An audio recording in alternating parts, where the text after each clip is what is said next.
تو عوام مہنگائی کے نئے طوفان کے لیے ہو جائیں تیار۔ IMF نے پاکستان پر 11 نئی کڑی شرائط لگا دی ہیں۔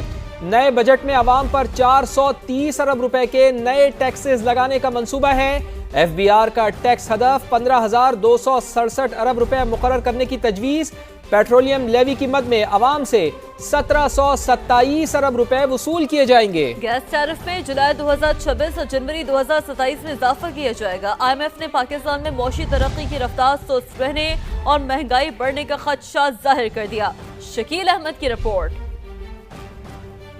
نئے مالی سال کا بجٹ عوام کے لیے مزید بوجھ لے کر آئے گا۔ ٹیکسز اور نان ٹیکس ریونیو سے بھرپور ایک لوڈڈ بجٹ پیش کرنے کی تیاری مکمل۔ ٹیکس اور نان ٹیکس آمدن کی مد میں 18,035 ارب روپے جمع کیے جائیں گے۔ 430 ارب روپے کے نئے ٹیکس شامل ہوں گے۔ IMF کی رپورٹ کے مطابق FBR کا ٹیکس ہدف 15,267 ارب روپے جبکہ نان ٹیکس ریونیو کا ہدف 2,768 ارب روپے رکھا گیا ہے۔ صرف پیٹرولیم لیوی سے ہی 1727 ارب روپے وصول کرنے کا پلان ہے۔ آئندہ مالی سال قرضوں پر سود کی ادائیگی کے لیے 7,824 ارب روپے مختص جبکہ ترقیاتی منصوبوں کے لیے صرف 986 ارب روپے رکھے گئے ہیں۔ IMF نے نیب سمیت ادارہ جاتی اصلاحات پر زور دیتے ہوئے مزید 11 نئی شرائط عائد کر دیں جس کے بعد پروگرام کی مجموعی شرائط کی تعداد 55 ہو گئی۔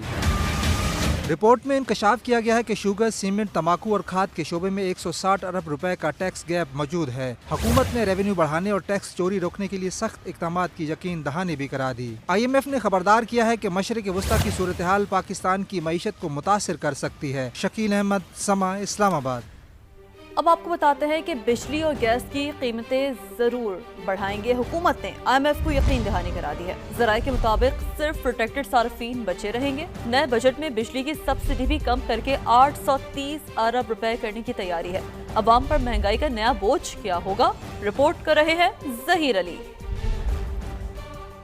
پاک IMF بجٹ مذاکرات جاری۔ عوام پر نیا بجلی گیس مہنگائی بم گرانے کی تیاری۔ حکومت نے عالمی مالیاتی ادارے کو یقین دلا دیا۔ جنوری 2027 سے پروٹیکٹڈ صارفین کے علاوہ دیگر تمام صارفین کے لیے بجلی گیس کے نرخ مزید بڑھیں گے۔ ذرائع کے مطابق سہ ماہی ٹیرف ایڈجسٹمنٹس اور ماہانہ فیول چارجز ایڈجسٹمنٹس بھی بروقت نافذ رہیں گی۔ عالمی توانائی قیمتوں کا مکمل بوجھ صارفین تک منتقل کرنے اور پیٹرول بجلی گیس ٹیرف میں باقاعدہ ایڈجسٹمنٹ کے ذریعے لاگت کی مکمل وصولی کا سلسلہ برقرار رہے گا۔ کمزور اور کم آمدن طبقے کے لیے ٹارگیٹڈ سبسڈی جاری رکھی جائے گی۔ حکومتی معاشی ٹیم نے بتایا جنوری 2027 سے بجلی کے بنیادی ٹیرف میں اضافہ مکمل نافذ کیا جائے گا۔ ٹارگیٹڈ سبسڈی 830 ارب روپے تک محدود رکھنے کا ہدف ہے۔ حکام کے مطابق IPPs جرمانہ ادائیگیوں کے تصفیے کو حتمی شکل دی جا رہی ہے۔ مسابقتی بجلی مارکیٹ کے قیام کے لیے پیش رفت بھی جاری۔ آڈٹ شدہ گیس گردشی قرض کا جامع ڈیٹا تیار کر لیا گیا۔ بجلی کی طرح گیس سیکٹر کا گردشی قرض سہ ماہی بنیادوں پر پبلک کیا جائے گا۔ IMF وفد کو ڈسکوز کی نجکاری کے شیڈول سے آگاہ کیا گیا۔ حکام نے بتایا IPPs کے ساتھ جرمانوں کے بقایا جات سے متعلق معاہدے جون 2026 تک مکمل کرنے اور نئے مالی سال میں گردشی قرض میں اضافہ